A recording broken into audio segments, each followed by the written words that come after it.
Torá al instante. Con el pastor Roberto Alfaro. Reflejos de la Torá, el manual de vida.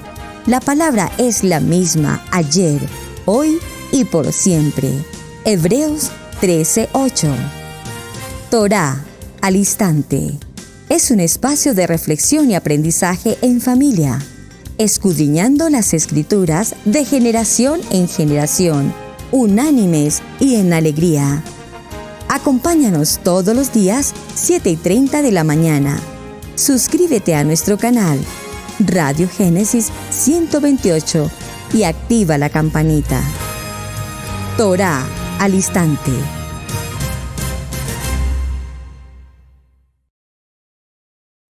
Shalom, mis amados hermanos, bienvenidos a este tiempo especial de Torá al instante. Su hermano pastor Roberto Alfaro saludándoles, como siempre brindándoles también una cordial bienvenida a este espacio de Israel Casa Integral.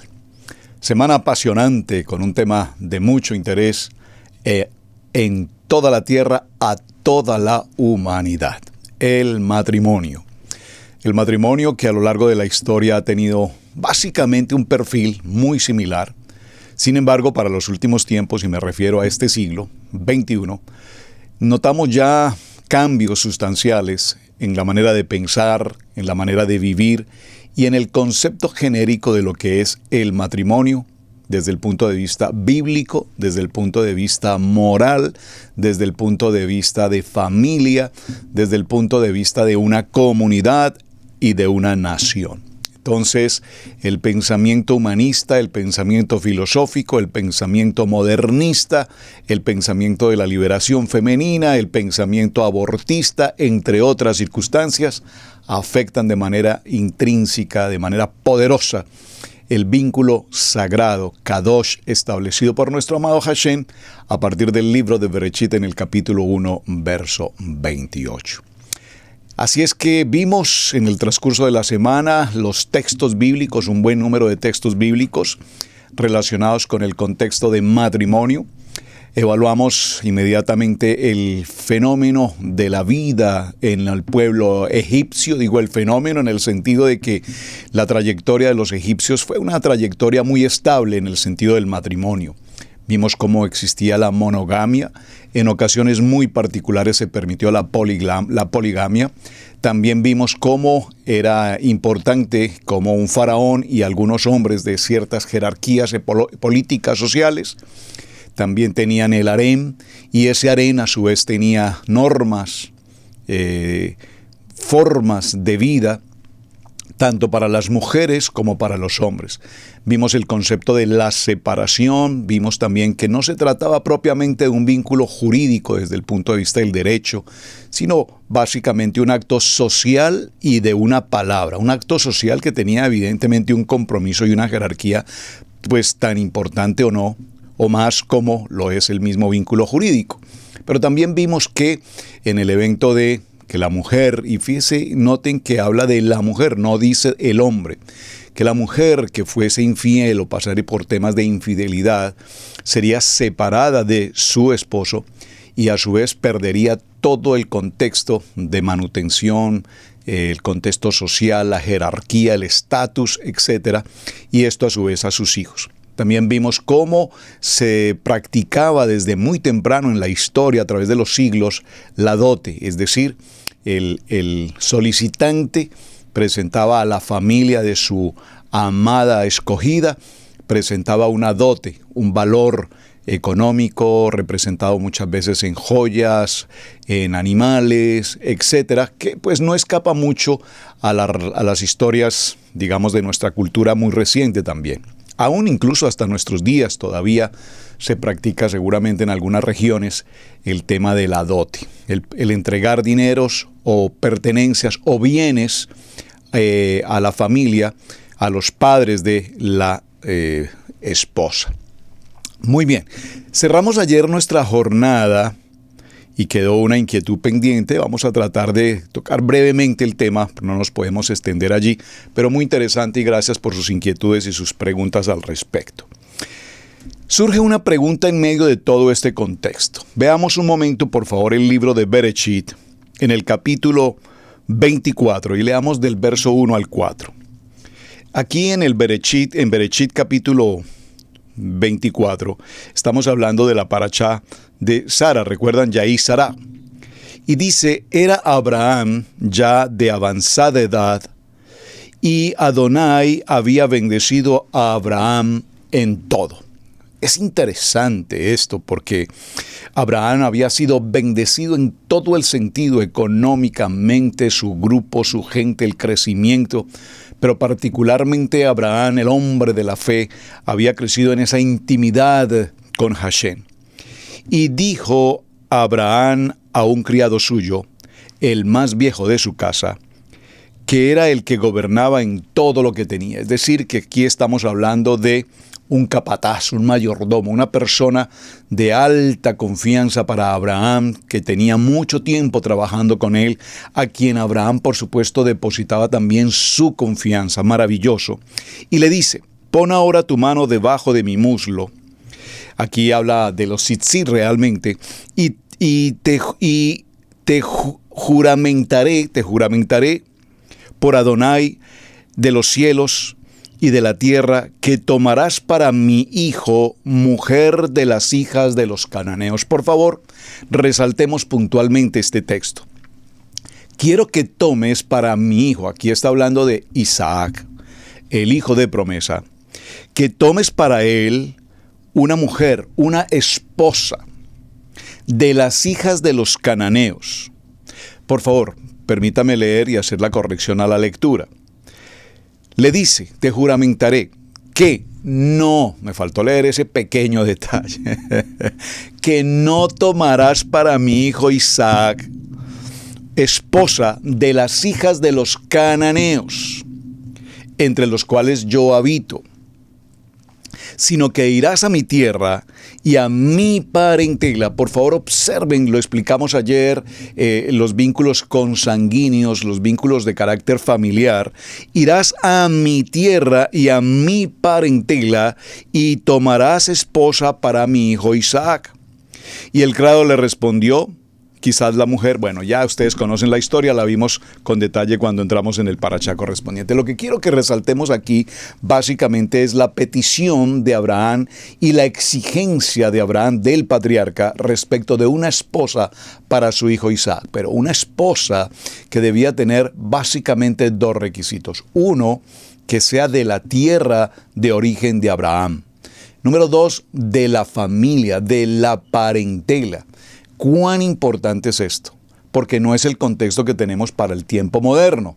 Realmente hoy existen ya ciertos niveles de prohibición de relaciones de carácter consanguíneo. Este es el primer punto que quiero que leamos. Vamos un momento al capítulo 28 y avancemos en esta historia. Fue el tema con el que cerramos ayer y quise retomarlo a raíz de algunas inquietudes que ustedes me presentaron. En el capítulo 28, en el verso 1 y 2, dice la palabra, entonces Isaac llamó a Jacob y lo bendijo y le mandó diciendo, no tomes mujer de las hijas de Canaán. Observen, ahora Isaac llama a Jacob, a su hijo, y lo bendice y le dice, no tomes mujer de las hijas de Canaán. Levántate y ve a Padán Aram, a la casa de Betuel. ¿Recuerdan quién es Betuel, verdad? Hermano de su esposa Rebeca, es decir, su tío. Tremendo.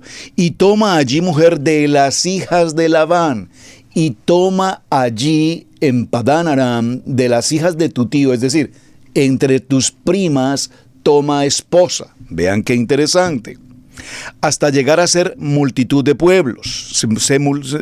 Que el Dios Adonai te multiplique y te bendiga y te haga fructificar hasta llegar a ser multitud de pueblos. Y te dé la bendición de Abraham y tu descendencia contigo para que heredes la tierra en la que moras, que Adonai te dio a Abraham. Entonces, resaltemos cómo para la comunidad del pueblo hebreo es fundamental el vínculo de carácter familiar. Isaac, Abraham pide esposa de su tierra y de su parentela. Jacob bendice a Jacob y le dice que no tome mujer cananea, que sea una mujer de la familia de su tío Labán, es decir, una prima. que a la final no fueron una, sino fueron dos, más sus concubinas, o más las concubinas, en total 4. Importante estos textos, mis amados hermanos, porque surge en todo este recorrido la historia, y ahora avancemos hasta el capítulo 41, ya avanzando en Bereshit, que de hecho es apasionante la historia de Bereshit. En el capítulo 41, a partir del verso 28, usted recordará esta historia, porque es tan importante lo que se sucedió allí. Voy a tomar un poquito antes del capítulo 28. José se presenta frente a Faraón. Faraón le presenta sus sueños.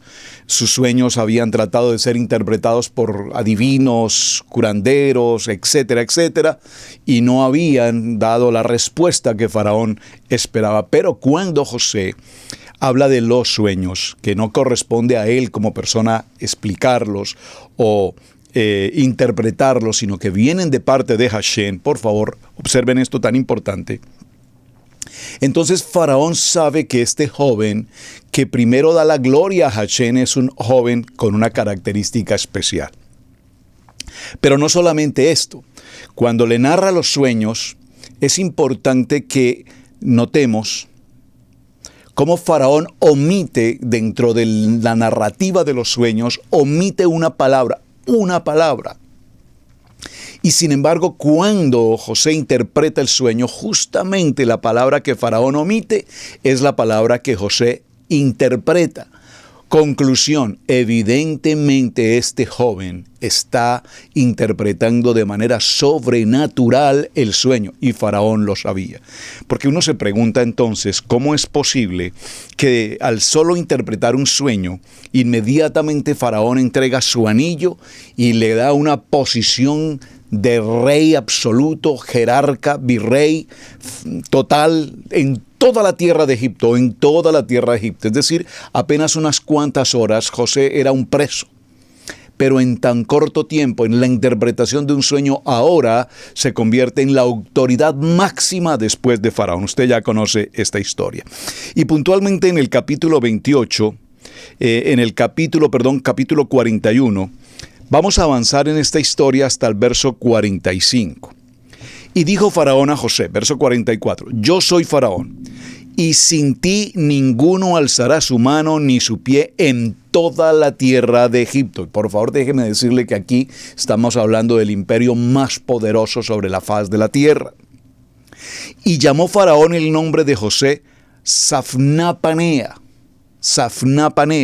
y le dio por mujer a Asenat, hija de Potifera, sacerdote de On, y salió José por toda la tierra. Este es un punto interesantísimo, hermanos, que realmente, y creo que ameritaría también tomarnos una semana y desarrollar los detalles de este solo verso 45, porque la información establecida aquí es demasiado profunda para leerla en un verso y pasarla en una lectura como tan ligera. Y llamó Faraón el nombre de José Safnapanea, el que lo repara todo, el que gobierna todo. Y le dio por mujer a Asenat. Es decir, que el faraón tenía claridad y principio fundamental como máxima autoridad de la importancia, de la relevancia, del fundamento del matrimonio. Importante. Pequeño detalle, pero muy importante en la cultura egipcia. Es decir, lo primero que hace con este joven al nombrarlo máxima autoridad es considerar que una máxima autoridad de gobierno no puede estar solo. Haré para él ayuda idónea. Entonces le entrega a Asenat, hija de Potifera, sacerdote de On. Y salió José por toda la tierra. Aquí muy seguramente en el capítulo 41, verso 45, muy seguramente en estas cortas líneas, muy seguramente que están pasando bastantes días. Es decir, que no fue solamente que le dijo a partir de hoy te llamarás Safnapanea y esta será tu esposa, los bendigo, son matrimonio y ya. Seguramente que se sucedieron tiempos y momentos. ¿Por qué? Porque recordemos que José viene de una cultura hebrea. Su identidad que nunca jamás guardó, escondió o mantuvo en secreto fue hebreo. Hijo de hebreos, hijo de un Adonai, de Hashem establecido. Por lo tanto, en esa identidad, José tenía tan absoluta claridad en su corazón, en su vida, en su integridad, que él no iba a casarse con una mujer que no fuese una mujer de su fe, de su identidad como hebreo. Entonces, esta figura de Asenat en esta historia, podríamos concluir varias cosas. Algunos escritores manifiestan que esta joven fue convertida, por así decirlo. Ella recibe o reconoce a Hashem también como su Dios, como su autoridad. Y esto es lo que permite que José la pueda tomar finalmente como esposa. Esa es una posibilidad. Pero la otra posibilidad que mencionamos ayer en nuestro cierre y que la leemos y pareciera ser, repito, que la pasamos tan ligeramente, pues gracias particularmente a nuestra amada Marta, que nos envió un comentario muy interesante al respecto y vamos a profundizarlo muy brevemente. Muchos de los eruditos en materias de Torah especulan con la idea de que José llegó a gobernar a Egipto mientras esta importante nación había sido tratada y se encontraba bajo el dominio de los Hicsos. Entonces inmediatamente surge una pregunta: ¿quiénes son estos Hicsos? Pues abramos esta historia y averigüemos quiénes son estos Hicsos. El término Hicsos en egipcio, Hasextek, habla de gobernantes extranjeros.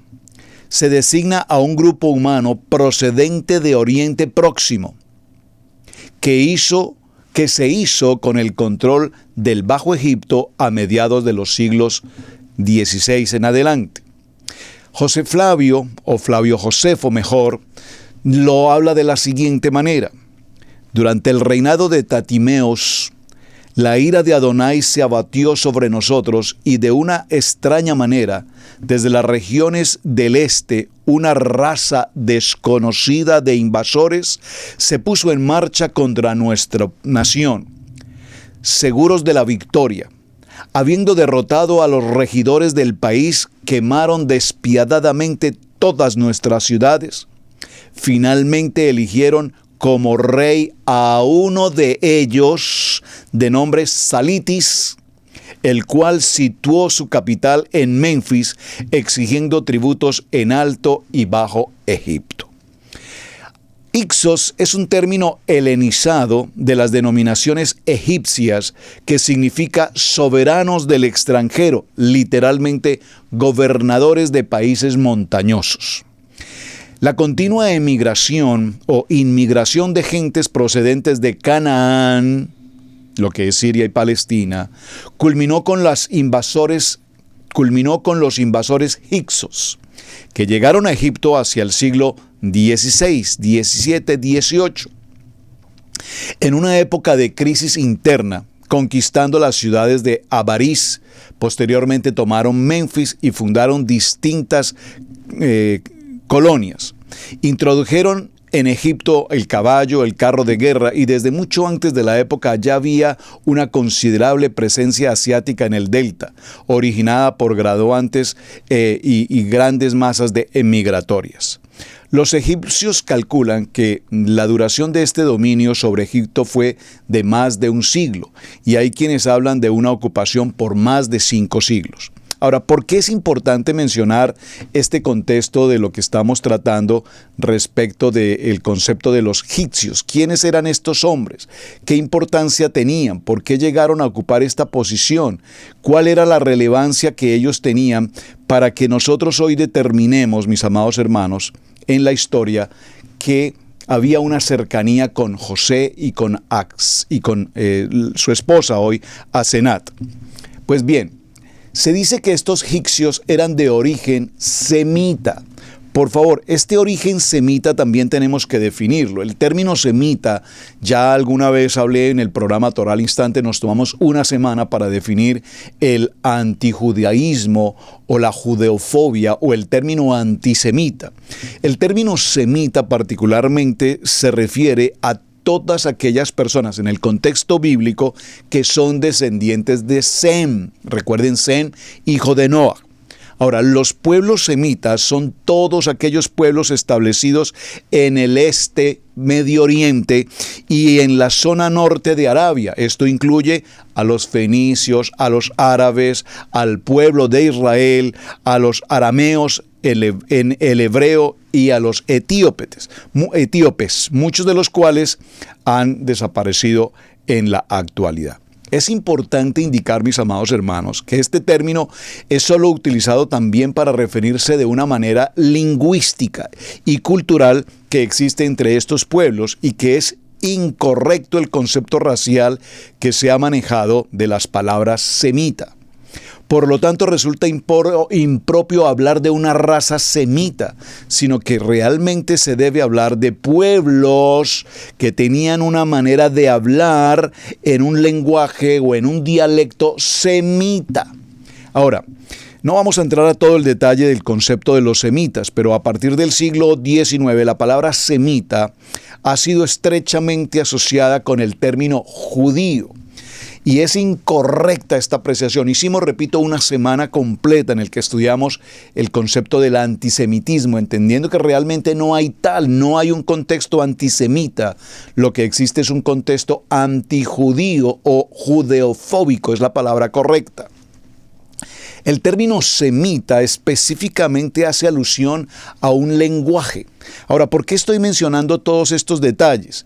Porque obviamente, cuando hablamos del contexto de José y de Asenath, pues nos daremos cuenta que ella, si esta historia que estamos narrando tiene un acierto en la historia, pues quienes vinieron a poblar toda esta región de Egipto justo para el tiempo de la vida de José fueron nada más ni nada menos que pueblos de origen semita. Es decir, que cuando se da el nombramiento a José y el faraón conoce y sabe que se trata de un hebreo, este rey del momento venía de una trayectoria generacional semita, por lo tanto no le fue difícil en ninguna manera colocar un anillo a José porque conocía su identidad semita, hebreo. ¿Me están captando? Ahora, igualmente, muy seguramente, en esta versión que estamos tomando, Asenath es una descendiente de semitas, que nació en Egipto, por supuesto, vamos a decir, egipcia de nacimiento, pero su generación semita. Por lo tanto, cuando José conoce seguramente toda esta historia y ella reconoce y está en la identidad hebrea de José, entonces se da ese vínculo matrimonial. No vamos a detenernos ya en el detalle más allá de lo que hemos mencionado, porque considero que se ha dado una pequeña claridad importante. El historiador Manetón llamó a los hicsos pastores reyes y dijo que estos egipcios los odiaban mucho por sus conquistas y dominios. Los hicsos eran pueblos semitas de la tierra del norte y del este de Egipto.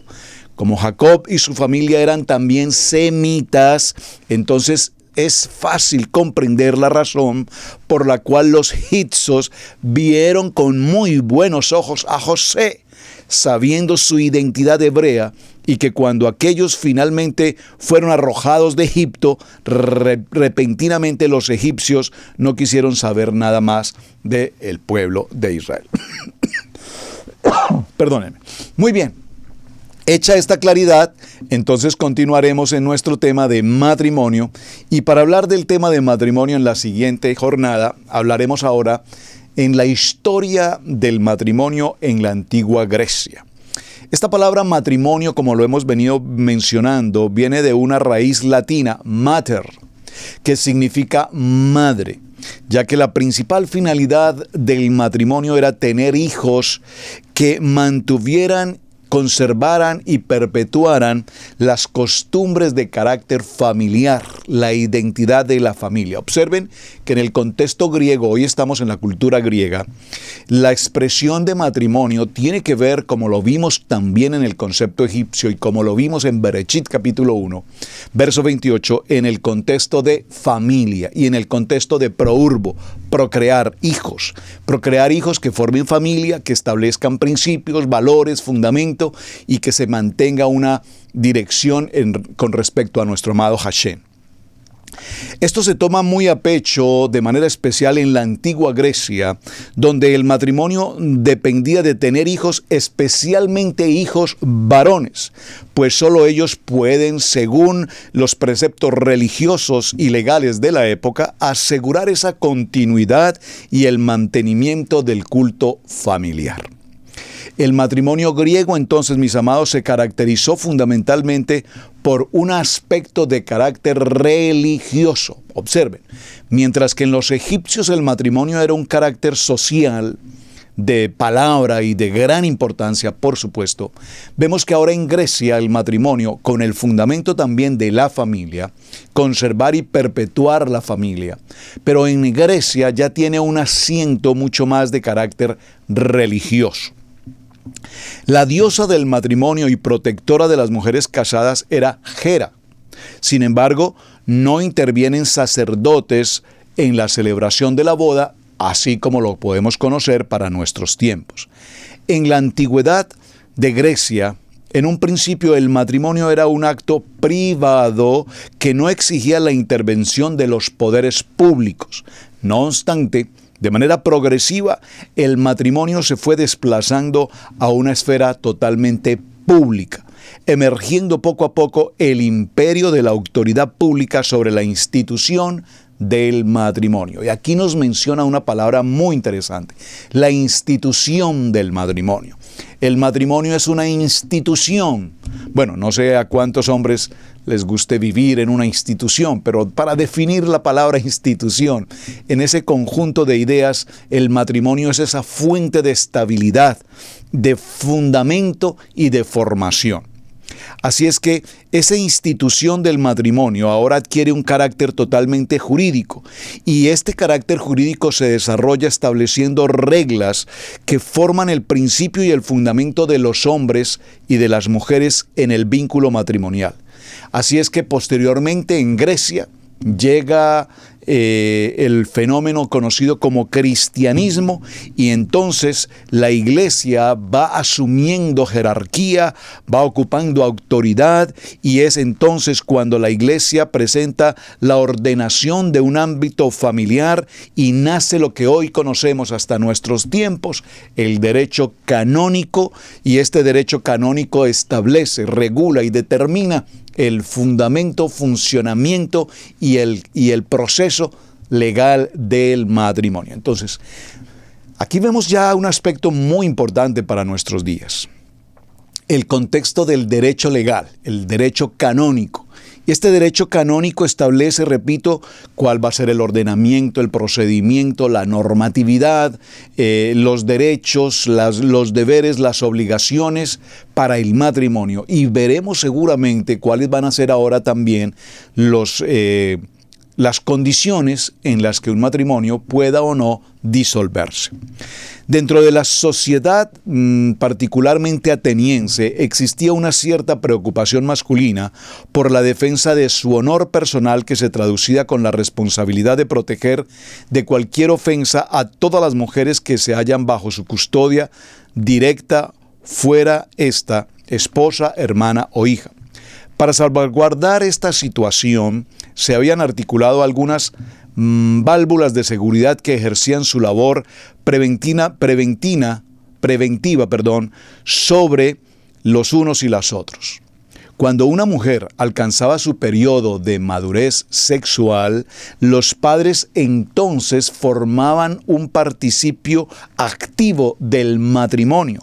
De esta forma se evitaban riesgos innecesarios y se traspasaba el tiempo de esta responsabilidad directamente al marido. Es decir, venía un asunto de común acuerdo entre las familias, pero se le delegaba la autoridad de toda la responsabilidad directamente al quien sería el esposo.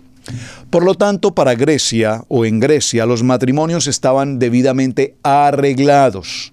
La novia no tenía absolutamente nada que decir en cuanto a la elección, y su padre o pariente varón más cercano, el cual se le denomina Kyros o Kyrios, la comprometía con el esposo o con el varón que la destinaba en cualquier momento a partir de los 5 años de edad. ¡Wow! ¡Qué interesante! A partir de los 5 años de edad, para la cultura de los griegos, ya una niña de 5 años de edad podía ser, permítanme que use esta palabra entre comillas, pactada, acordada, si puedo usar la palabra, negociada para ser esposa de. Es decir, que esa niña no tenía tampoco absolutamente ninguna elección, ninguna posibilidad de decir sí o no. Simplemente sus padres arreglaban esta negociación y desde muy niña, por favor, 5 años, ya estaba comprometida en matrimonio según el vínculo o la negociación que se hiciera. Ese vínculo matrimonial era por demás una forma de establecer alianzas. Observen que el matrimonio a lo largo de la historia ha tenido como esta finalidad, generar alianzas, contrataciones, compromisos, arreglos, no solamente de carácter social, de estatus social, de carácter político, de carácter jerárquico, sino por supuesto de carácter propiamente económico. Y tal vez, como lo mencioné hasta nuestros días, pues seguirá siendo o ha seguido siendo un poco similar.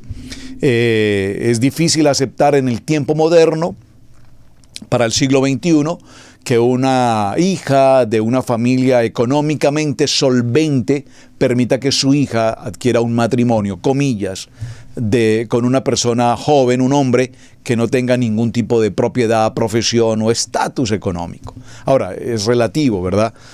Si esta niña de alta clase social se encuentra con un hombre que tiene mayor capacidad económica que sus padres, pues será bienvenido.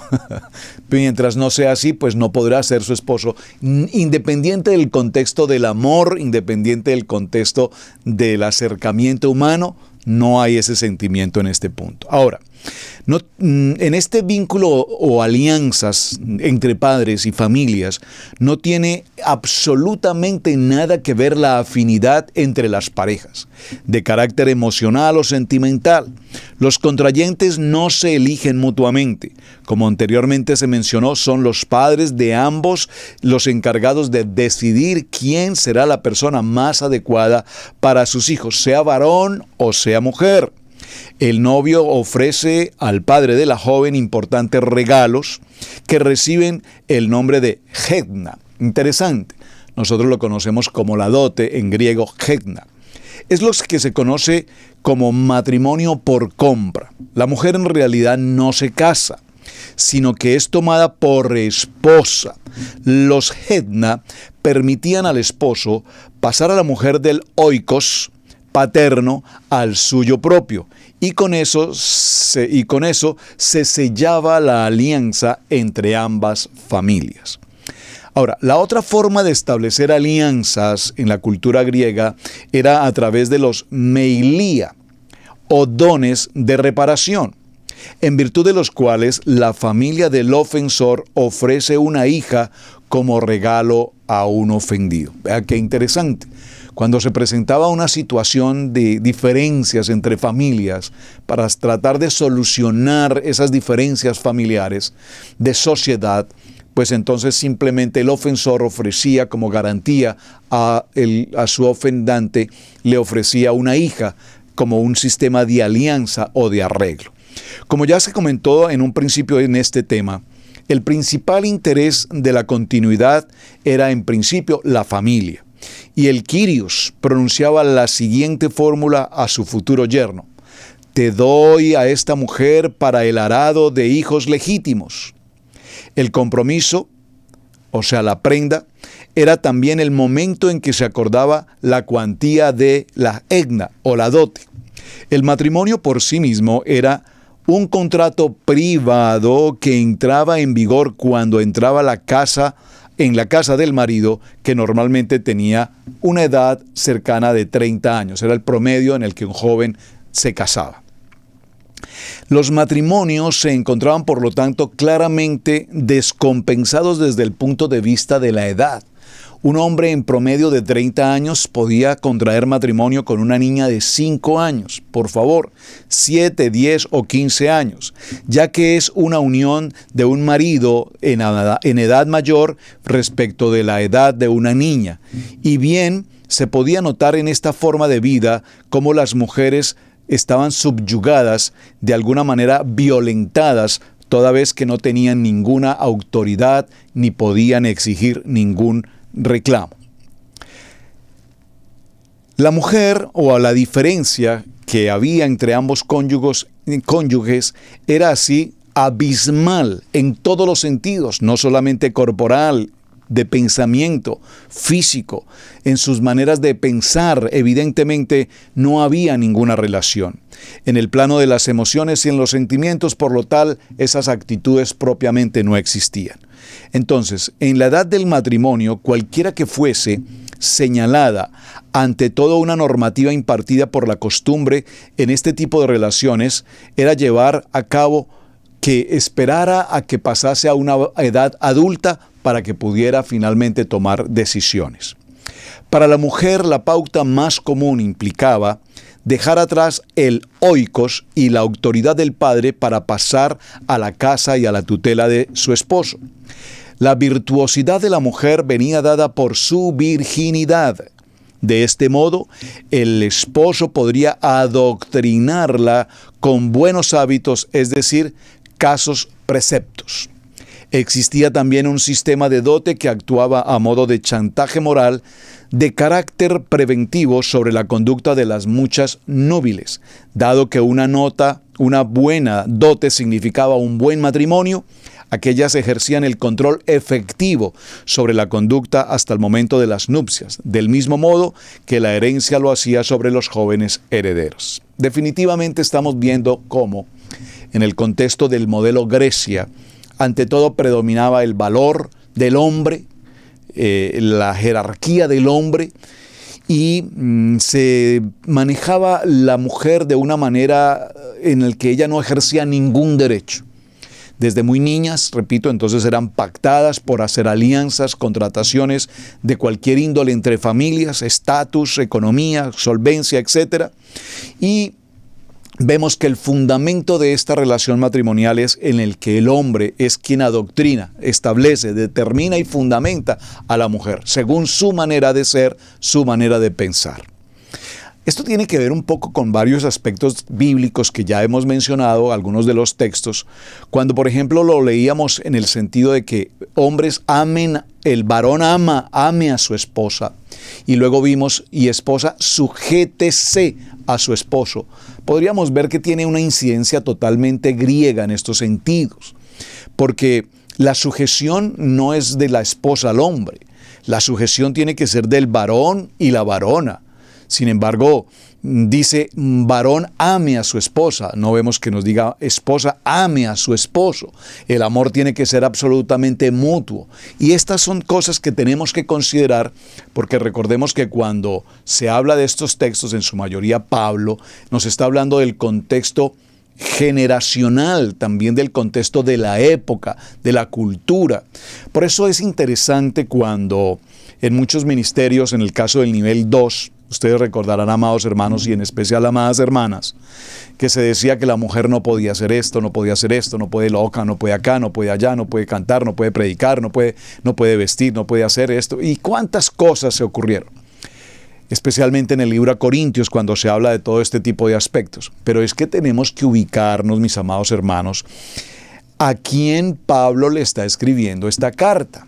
A la iglesia en Corintio, porque en Corintios estaban suscitando una serie de situaciones que evidentemente Pablo llama a corregir, pero no era la incidencia de la Keilah en total la que estaba sucediendo. Había una esfera particular que se estaba atendiendo allí. Por lo tanto, es necesario que tengamos siempre presente el aspecto cultural, el aspecto de la época, y no leer los textos fuera de contextos. Porque si hacemos la lectura de un texto sin utilizar el aspecto histórico del texto, pues definitivamente nos puede traer tremendas contrariedades. El oikos, para el hombre, en cambio, se trataba del desarrollo de una de sus potencialidades, el ejercicio de su rol como esposo, jefe de familia, conservador del patrimonio, puesto que, según Aristóteles, los elementos de la casa son el hombre y la propiedad. Observen, este contexto, y lo voy a repetir textualmente, comillas, Aristóteles dice: Los elementos de la casa son el hombre y la propiedad. Interesantísimo esto, porque tiene que ver con una filosofía griega, una filosofía, y de allí el concepto humanista, y de allí todas estas expresiones que hoy por hoy, repito, conocemos y que se ponen tan en boga en el término del matrimonio. El oikos, en tanto, átomo básico integrado de la religión territorial e institucional en torno a la comunidad aldeana, cuyos miembros se definían según Carondas como de la misma manera o de acuerdo con Epimánides como el mismo comedor o comedero. Era tanto la casa, el sitio físico donde se vivía, como el hogar, el núcleo de pertenencia.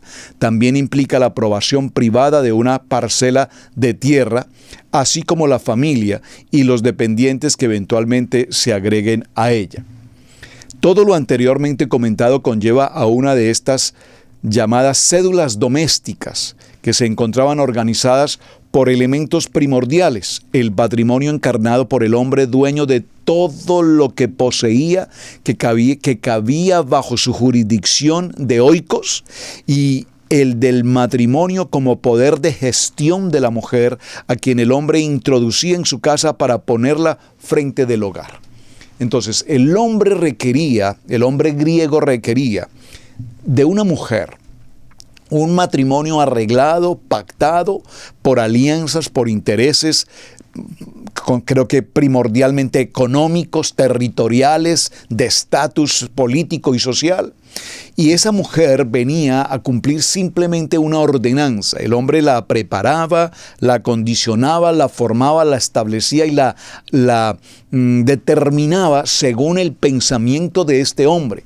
Tal cual él la formaba, tal cual así ella debía ejercer su autoridad, comillas, en el hogar. Es decir, ella era llevada a una casa en la que iba seguramente a tener todas las posibilidades económicas, pero que a su vez debía estar 100% sujeta al ordenamiento de ese varón, de ese esposo, quien era quien a su vez determinaba lo que sí o sí se debía o no se debía hacer.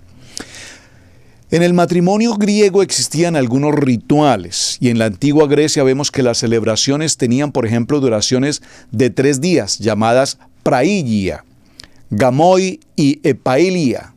El primer día consistía en la preparación de la novia, el segundo día se preparaba el novio y se realizaba una procesión de la novia hacia la casa de su futuro esposo, y por último, en el tercer día se les hacía a los novios una ofrenda de regalos ya pasada la boda. Observen, esta historia interesante de este texto de la cultura griega nos muestra que parte de estos procedimientos hasta nuestros días, hoy también, repito, así se cumplen.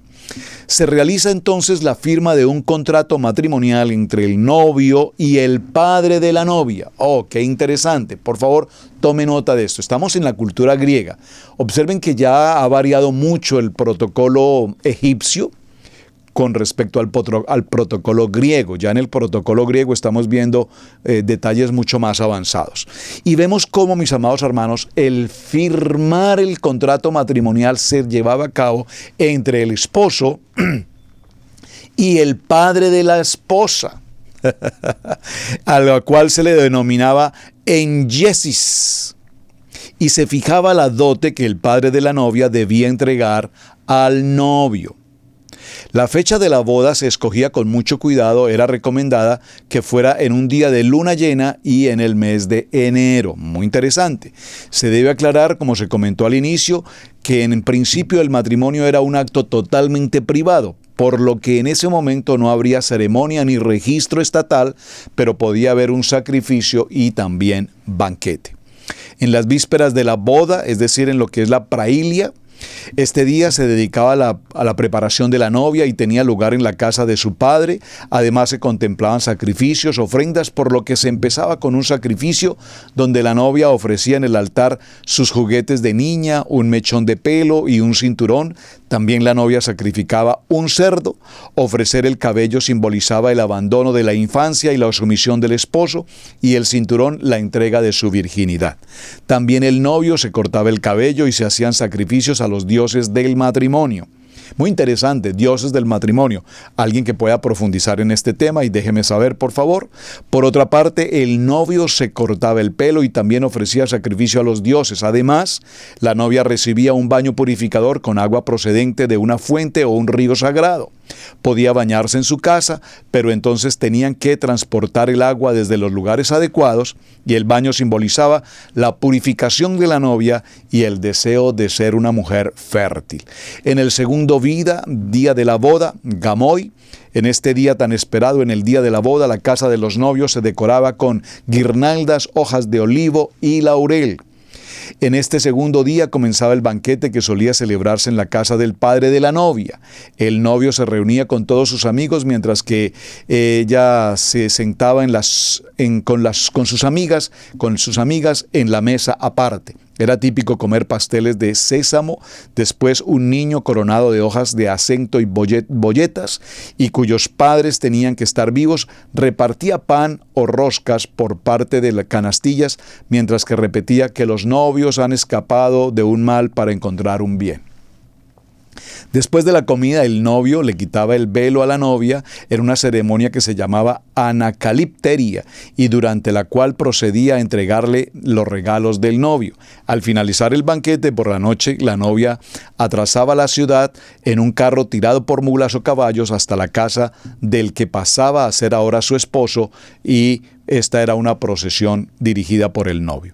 Al llegar a la casa del novio, adornada con guirnaldas, hojas de olivo y laurel, se quemaba el eje del carro para que la esposa nunca sintiera la tentación de abandonar el hogar de su esposo.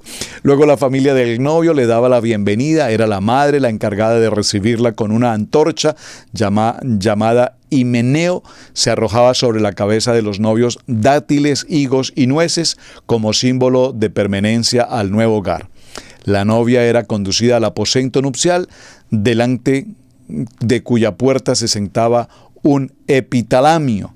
Esta noche los recién casados se reúnen en los tálamos, que el novio ha adornado también con guirnaldas, y comen el membrillo que simboliza la consumación. Al día siguiente, al tercer día, pasada la noche de bodas, consistía en la ofrenda de regalos y la entrega de la dote acordada. A los novios se les despertaba con una serenata y los parientes les hacían múltiples presentes, muchos de ellos con connotaciones de carácter erótico. Ese día se celebraba una comida en casa del padre del novio o del propio novio, algo de lo que se excluía a las mujeres. Ni siquiera la recién casada podía asistir, aunque era ella quien tenía la misión de preparar los platos que se sirvieran durante esta jornada. Los invitados aportaban lo que podían: ovejas, vino, pan, entre otras cosas. En la antigua Grecia las mujeres comenzaban a cantar por su edad a partir del momento en que se casaban. Mientras que aún no tenían heredero, a la mujer se le llamaba ninfe, que equivale a recién casada. Después de tener un hijo era una gine, palabra que significa plenamente esposa. Tras el matrimonio, las mujeres quedaban confinadas en el hogar y sus salidas al exterior se reducían de manera importante, únicamente para actividades de carácter tradicional que estaban debidamente establecidas. Ciertamente esta evidencia se refiere sobre todo a las mujeres del sector social, que podríamos definir como la clase media, que era a todas luces el extracto mayoritario de la sociedad ateniense. Sin embargo, estas normas apenas afectan la conducta diaria de los muy ricos o de los que carecían de recursos, ya que quedaban supeditas a la conveniencia del momento y a la necesidad de trabajar y de sobrevivir. Por lo tanto, las bodas nos indican un doble aspecto en la sociedad de los aldeanos de Grecia. Por un lado, en el rito del pasaje concreto a la adultez plena, tanto de hombre como de mujeres, y que es evidente para los jóvenes que solo podían dejar atrás su casa paterna o en todo caso hacerse cargo de la misma. Si se asociaban matrimonialmente, pues como destacaba Aristóteles, lo primero una casa, una mujer y un buey de alabanza. Muy interesante.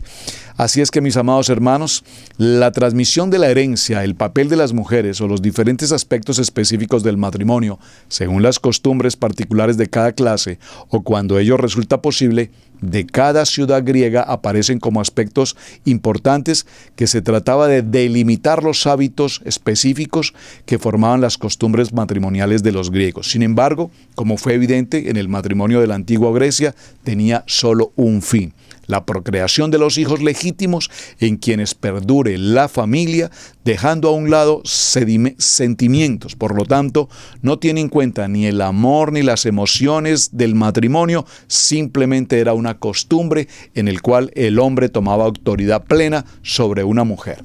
Y pare de contar.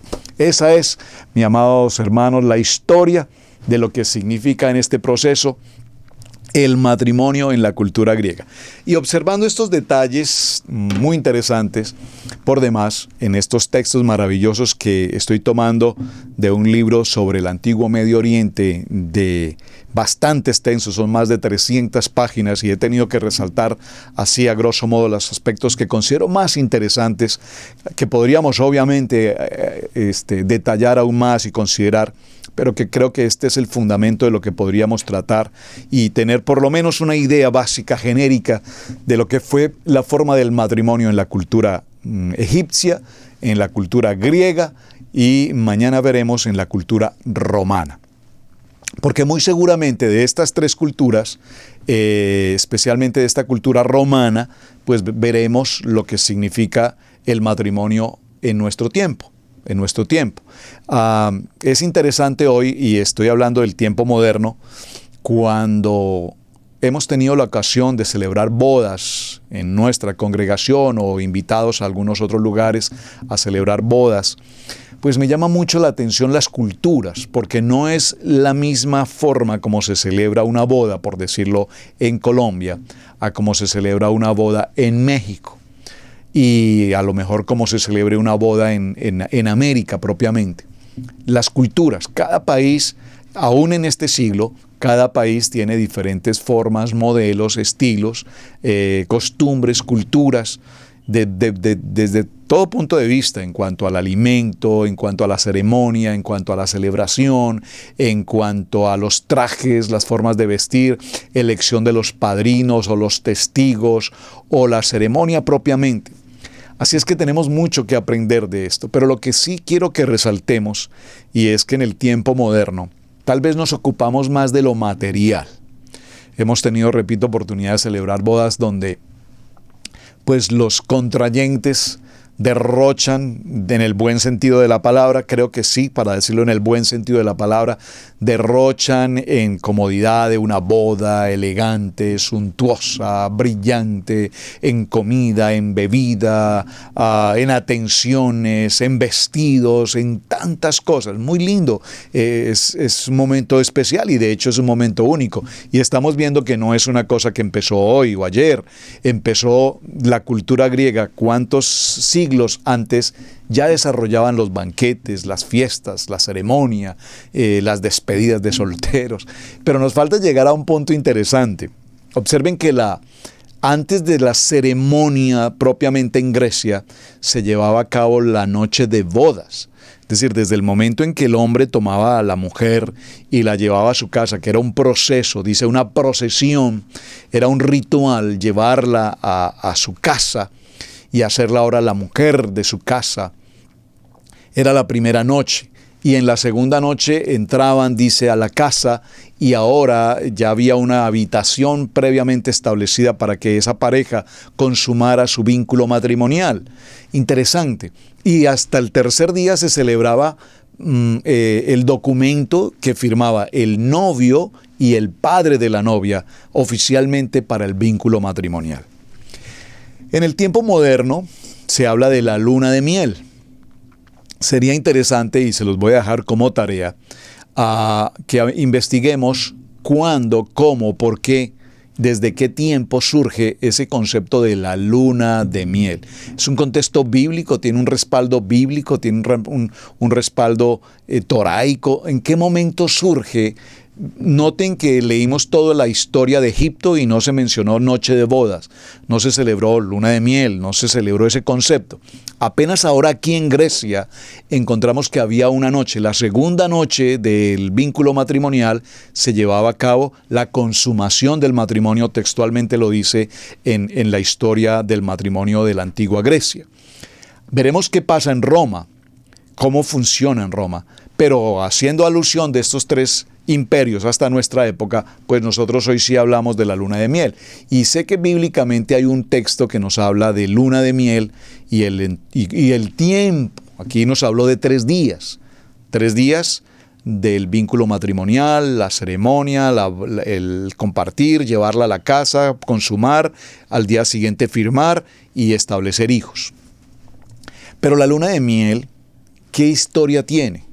Por favor, escríbanme sobre esto, es la tarea, y aclaremos circunstancias interesantes porque probablemente nunca nos hemos preguntado estos detalles y este es el propósito de nuestra jornada. Bueno, mis amados hermanos, nos quedan unos minuticos más para cerrar nuestra jornada, así es que vamos a ir avanzando y desde ya dejarles el propósito para lo que va a ser el día de mañana. Nuestro siguiente tema, importantísimo y fundamental, el matrimonio en el Imperio Romano. Por favor, este modelo de Roma tenemos que estudiarlo con mucho detenimiento, porque si bien es cierto, en Grecia se dio origen al derecho canónico, tenemos que ver ahora cómo en Roma el derecho canónico también se implica y el derecho canónico qué normatividades va a tomar hasta nuestros días. Yo recuerdo en la universidad, en mi primer semestre estudiábamos el derecho romano, y hasta el día de hoy en las universidades, hablo de América Latina y aquí en los Estados Unidos, se estudia el derecho romano. Es impresionante cómo tenemos esa incidencia tan radical en el aspecto legal, en el aspecto jurídico. Casi que la gran mayoría de determinaciones legales en cuanto a la constitución política de los países, en cuanto al derecho de carácter penal, civil, administrativo, tienen que ver con el derecho romano. Roma nos deja un legado hasta nuestros días, no solamente en el contexto del ambiente legal jurídico, sino particularmente en el contexto de la religión. Y desde el punto de vista de la religión, pues tenemos que ver cómo ha incidido ese concepto religioso hasta nuestros días. Cómo ha incidido desde el punto de vista de Roma y cómo ha incidido diferente del punto de vista bíblico. Porque sabemos perfectamente que ese dicho popular, todos los caminos conducen a Roma, eso puede ser muy cierto, pero solamente hay un camino que conduce a nuestro Mashiach. Y entonces conoceréis la verdad y la verdad os hará libres. Y esa verdad no la vamos a encontrar en Roma, por supuesto. Así es que cuando Mashiach venga nuevamente, no vendrá a Roma. Por supuesto que no vendrá a Roma porque los caminos no conducen a Roma. Así es que el matrimonio entre los romanos era respaldada exclusivamente mediante un documento por escrito. Y aquí parte el tema que tenemos presente y vigente hasta nuestros días. Se debe firmar el contrato, se debe firmar el esposo, la esposa, los testigos, el juez, la autoridad competente para que haya la formalidad del matrimonio. Así es que, mis amados, muchísimas gracias. Recuerden la tarea. Hablaremos entonces del origen de la luna de miel y si tiene algún sentido histórico y si tiene algún sentido bíblico. Muchísimas gracias, hermanos, por acompañarme. Será hasta nuestro día de mañana en el tema del matrimonio en la antigua Roma. Shalom para todos y bendiciones. Debemos aprender a honrar los dones del ministerio, en especial el de enseñanza. Yeshua dijo en Lucas 6:38, dad y se os dará, medida buena, apretada, remecida y rebosando darán en vuestro regazo, porque con la misma medida con que medís os volverán a medir. Si Radio Génesis 128 ha sido de enseñanza y bendición en tu vida, te invitamos a bendecirlo a través de las plataformas PayPal, Zelle, Square Cash, que están en nuestro portal www.radiogenesis128.com.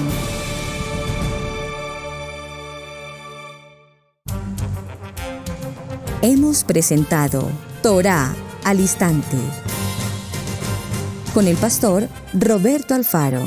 Para nosotros es un privilegio poder servirles. Contáctanos a nuestro correo electrónico radiogenesis128@gmail.com.